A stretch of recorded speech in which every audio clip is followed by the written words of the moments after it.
Ipinapupull out ni Pangulong Duterte ang United States Special Forces sa iba't ibang lugar sa Mindanao. Narito ang hataw na balita ni Nel Maribuho.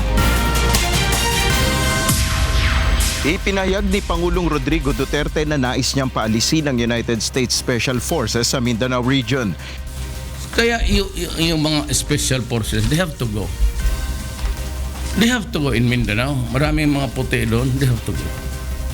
Re-earn ko yung foreign policy. Hindi ko lang masalita noon out of respect or I do not want a rift with America.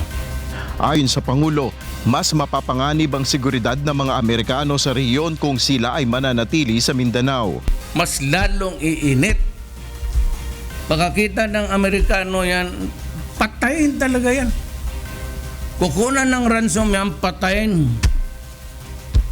Ayon sa tagapagsalita ng AFP Western Mindanao na si Major Filimon Tan Jr., handa silang sumunod kung anuman ang magiging direktiba ng Pangulo kaugnay ng issue.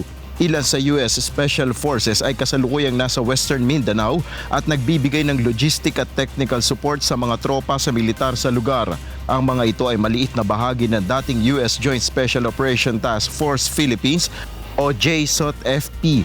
Ang JSOT-FP ay may special na mission sa bansa ang tumulong sa EFP na labanan ng bandidong Abu Sayyaf Group sa pamamagitan ng pagbibigay ng tactical, operational at strategic advice and support. Ngunit noong 2015 ay nagtapos na ang 13 taong misyon ng mga ito.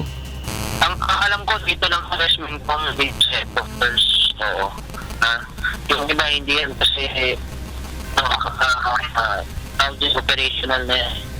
Nel Maribuho, UNTV News and Rescue, Malacanang.